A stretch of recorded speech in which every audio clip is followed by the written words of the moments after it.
বাংলাদেশের ত্রয়োদশ জাতীয় সংসদ নির্বাচনকে বাইরে থেকে দেখলে মনে হতে পারে এটা বিএনপি বনাম জামাতের লড়াই, কিন্তু ঘটনা আসলে এত সরল নয়। কারণ একটু গভীরে তাকালেই দেখা যাবে পুরো খেলার রিমোট কন্ট্রোল এখনো এমন এক শক্তির হাতে যারা এই ম্যাচে খেলছেই না, অর্থাৎ আওয়ামী লীগ। বাংলাদেশের নির্বাচন নিয়ে যত না ডামাডোল, তার চেয়ে বেশি নির্বাচন হবে কি হবে না এ নিয়ে ডামাডোল। তার মধ্যে আজকে নতুন করে খুব চারদিকে খুব রটে যাচ্ছে এই কথা। সাবেক প্রধানমন্ত্রী মাহাথির তিনি আওয়ামী লীগের দোসর, এই কারণে তিনি সম্প্রতি বলেছেন শেখ হাসিনার আমলে বা নেতৃত্বে দেশটা উঠে যাচ্ছিল, থামিয়ে দেওয়া হলো।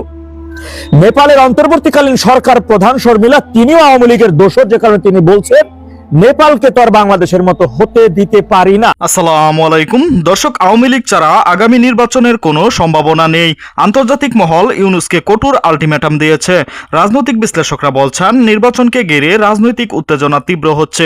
সাধারণ মানুষও ভাবছে এই পরিস্থিতি দেশের গণতন্ত্রকে কতটা প্রভাবিত করবে। দর্শক, এ বিষয়ে বিস্তারিত জানতে পারবেন এই ভিডিওতে, তাই এক সেকেন্ডও না টেনে পুরো ভিডিওটি দেখবেন। চ্যানেলে নতুন হলে সাবস্ক্রাইব করে রাখবেন পরবর্তী আপডেট পাওয়ার জন্য। ভিডিওতে একটি লাইক করে দেখতে থাকুন সম্পূর্ণ ভিডিওটি। Supported this operation as part of global efforts to crack down on sanctions. বাংলাদেশের আসন্ন সংসদ নির্বাচন নিয়ে উদ্বেগ প্রকাশ করে যুক্তরাজ্যের 4 সংসদ সদস্য বলেছেন সব দলের অংশগ্রহণ ছাড়া কোনো ভোটই প্রকৃত অর্থে গণতান্ত্রিক হতে পারে না। Subject to US counter-Iran sanctions.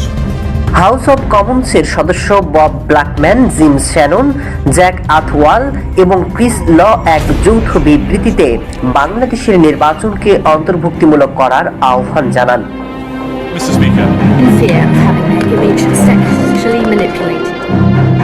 তারা বলেন ফেব্রুয়ারিতে অনুষ্ঠিত নির্বাচন বাংলাদেশের জন্য একটি গুরুত্বপূর্ণ মোড়।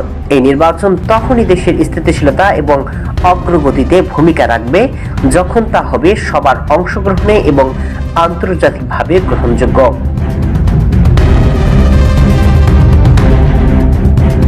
বিবৃতিতে আওয়ামী লীগের রাজনৈতিক কার্যক্রম এবং নিবন্ধন স্থগিত থাকার প্রসঙ্গ তুলে ধরে বলা হয়, জনসমর্থন থাকা দলগুলোর উপর নিষেধাজ্ঞা আরোপ করা নিয়ে তারা উদ্বিগ্ন। এক্ষেত্রে জাতিসংঘ এবং মিত্র দেশগুলোর পরামর্শ উপেক্ষিত হয়েছে বলেও মন্তব্য করেন তারা।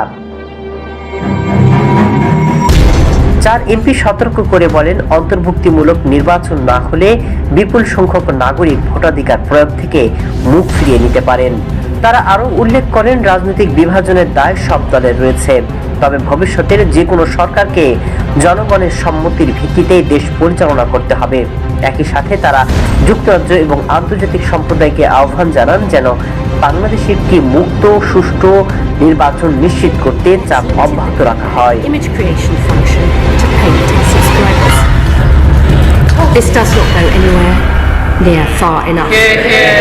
It is insulting to victims to say you can still have. মালয়েশিয়ার সাবেক প্রধানমন্ত্রী মাহাথির তিনি আওয়ামী লীগের দোসর, এই কারণে তিনি সম্প্রতি বলেছেন শেখ হাসিনার আমলে বা নেতৃত্বে দেশটা উঠে যাচ্ছিল, থামিয়ে দেওয়া হলো।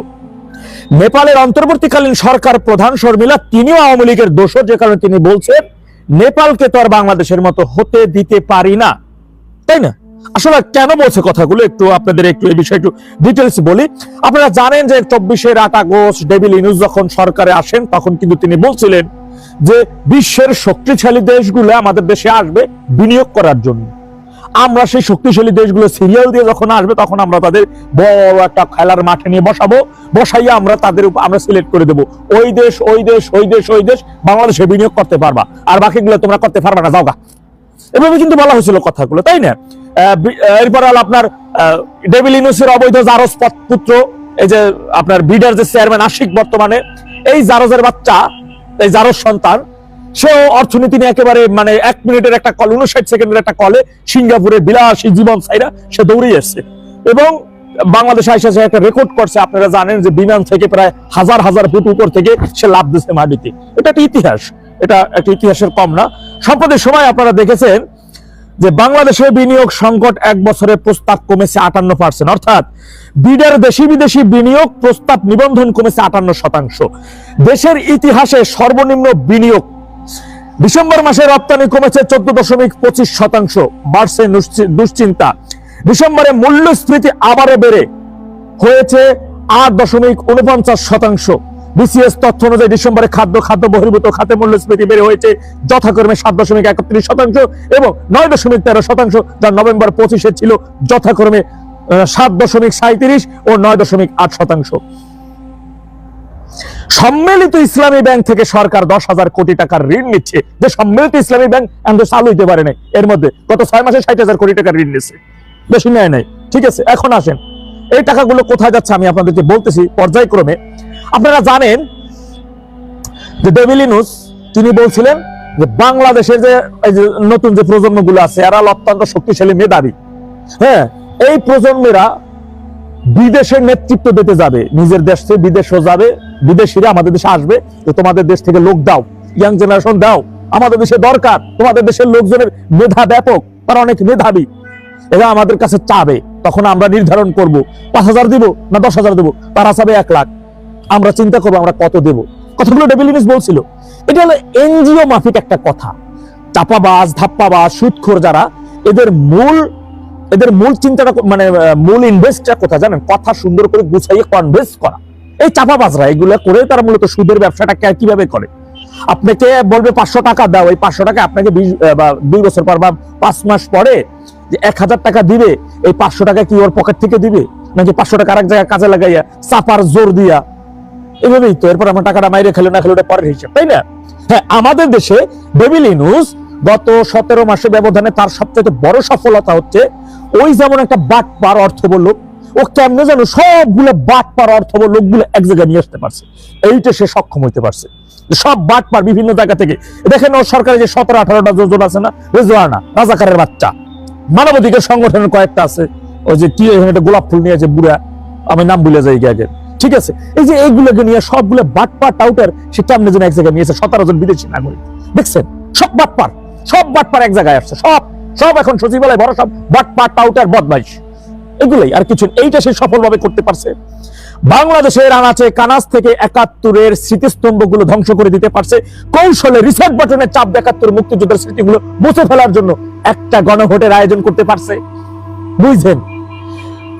ফকিন্নি টোকাইগুলা যারা জুলাই সন্ত্রাসী, জুলাই জঙ্গি নামে আমরা যাদেরকে চিনি, সেই আসিফ মাহমুদ, সজীব ভুইয়া, সারজিজ, হাসনাত, হান্নান মাসুদ, এই ফকিন্নিগুলো আজকে হাজার শত বাংলাদেশের নির্বাচন নিয়ে যত না ডামাডোল, তার চেয়ে বেশি নির্বাচন হবে কি হবে না এ নিয়ে ডামাডোল। তার মধ্যে আজকে নতুন করে খুব চারদিকে খুব রটে যাচ্ছে এই কথা যে নির্বাচনে 12 ফেব্রুয়ারির এই নির্বাচনে যতটা না সাধারণ নির্বাচন হবে তার চেয়ে বেশি গণভোট হওয়ার সম্ভাবনা বা আশঙ্কা যাই বলি না কেন সেটি বেশি, কারণ সরকারের নজর গণভোটে হ্যাঁ জয়যুক্ত হওয়ার দিকে। এটি একটি প্রিয় দর্শক, সম্পূর্ণ ভিডিওটি দেখলেন, অবশ্যই বুঝতে পেরেছেন ভিডিওটি গুরুত্বপূর্ণ ছিল। দর্শক, আওয়ামী লীগ ছাড়া আগামী নির্বাচন সম্ভব নয় এমন ঘোষণা দিয়েছে রাজনৈতিক পর্যবেক্ষকরা। পাশাপাশি আন্তর্জাতিক মহলও ইউনূসকে কঠোর আলটিমেটাম দিয়েছে যাতে দেশের নির্বাচন প্রক্রিয়া সংবিধান মাফিক এবং স্বচ্ছ থাকে। রাজনৈতিক বিশ্লেষকের মতে এই পদক্ষেপ দেশের রাজনৈতিক দৃশ্যপটকে আরও উত্তপ্ত করতে পারে।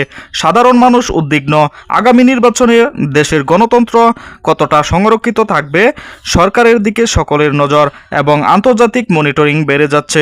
পরিস্থিতি এখন আরও গুরুত্বপূর্ণ কারণ দেশের ভবিষ্যৎ নির্ভর করছে সুষ্ঠু নির্বাচনের উপর। দর্শক, এই ভিডিওতে যে তথ্যগুলো আপনারা পেয়েছেন এ বিষয়ে আপনাদের কি মতামত তা অবশ্যই কমেন্ট করে জানাবেন এবং পরবর্তী আপডেট ভিডিও পেতে চ্যানেলটিকে এখনই সাবস্ক্রাইব করে রাখুন।